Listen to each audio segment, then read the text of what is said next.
seek for greater understanding, greater clarity in these spiritual matters.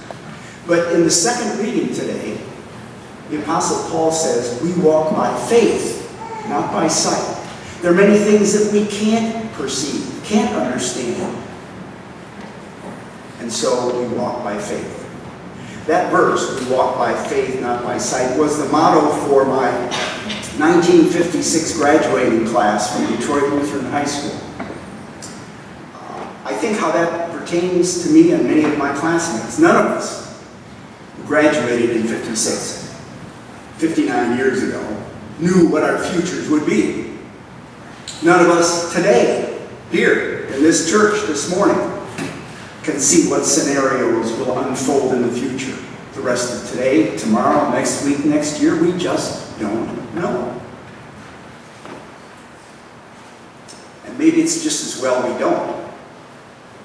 But at the same time, we still would like to know. And it's a little bit unnerving not to know what's coming in the future for us.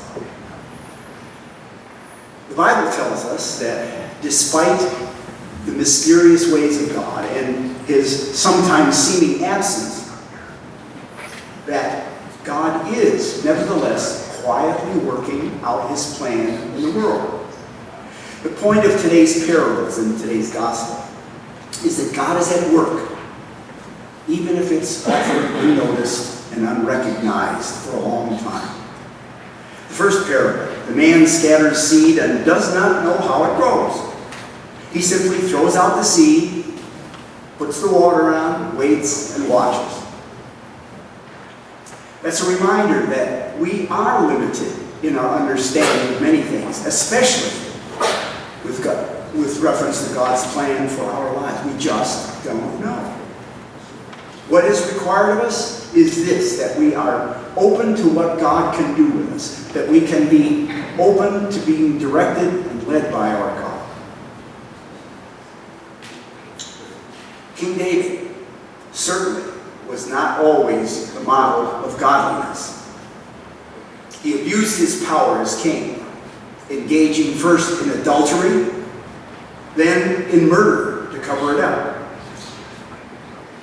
Despite his moral lapses, David was not forced to step down. He remained king of Israel. The Apostle Paul in the New Testament was first one, when we first see him in the book of Acts. He's the enemy of the church.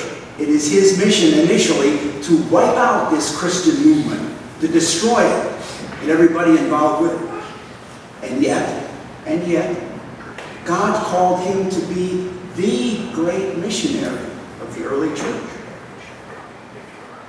Both David, St. Paul, and any other godly leaders we can remember and think about remain open to God's promptings and ultimately obedient to His will.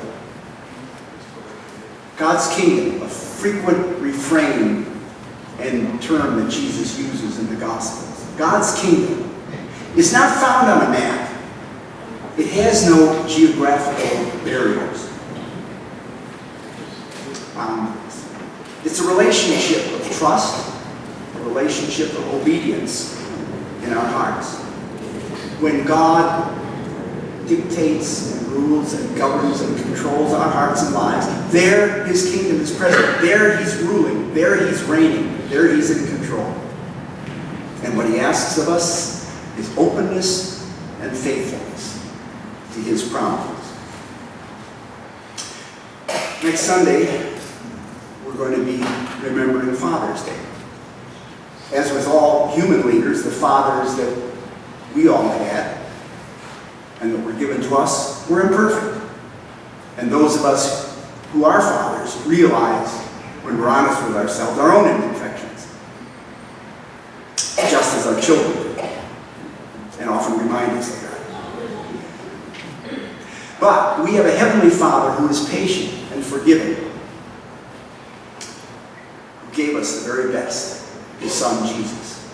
And this Heavenly Father is our source of well-being, our source of security, and our model for living ourselves, giving, sharing, loving, One commentator on this gospel text put it this way: if God the planter, was to dwell on our deficiencies and our faults, few, if any, plants would ever survive.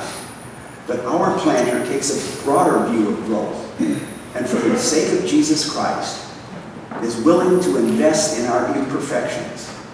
So as we grow, not alone, but with our companions, all moving from darkness to light, from seed to fruit under God's care. And as we grow, we fulfill the promise invested in us, offering with joy and thanksgiving what God has first given us. We live in a culture that likes the dramatic, the flashy, the spectacular. For Chicagoans, can you remember all the excitement and the hoopla of the Jordan era when the Bulls were winning championships left and right and we were just all ecstatic about that? Or if you're a White Sox fan, remember 2005 when the Sox won the World Series? That's an interesting thought. World Series. Probably should be called North American Series, right? But anyway, the Blackhawks, hopefully on the verge of a third championship. We love that. We can't wait for all the celebration, all the hoopla, the parades.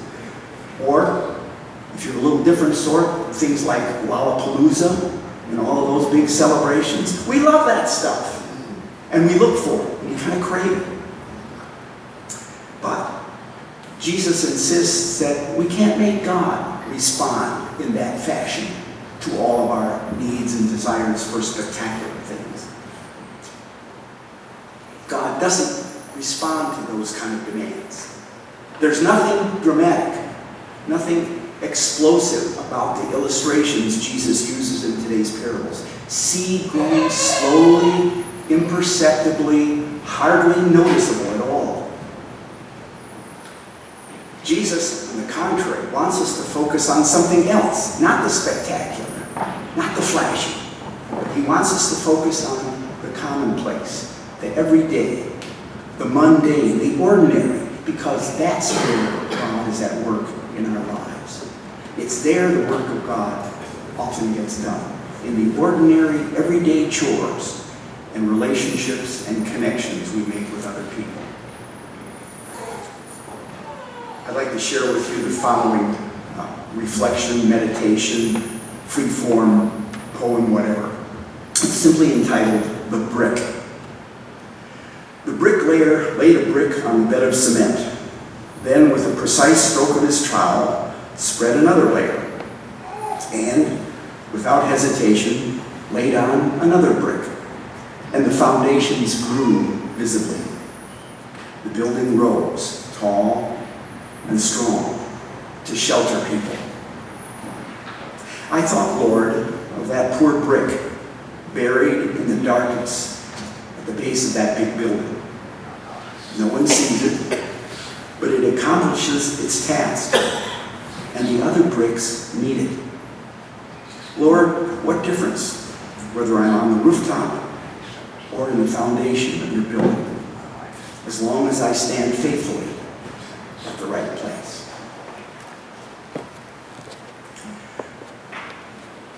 The prophet Elijah learned that God works often in surprising ways.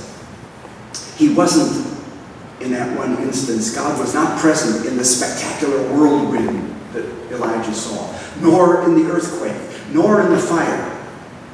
Instead, God came to Elijah in a gentle whisper.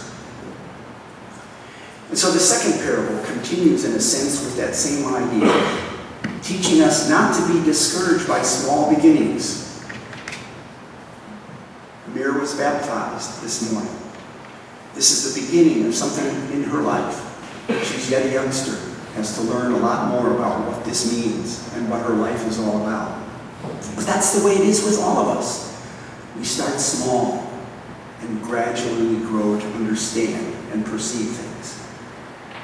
God's kingdom will grow regardless of what we do or don't do.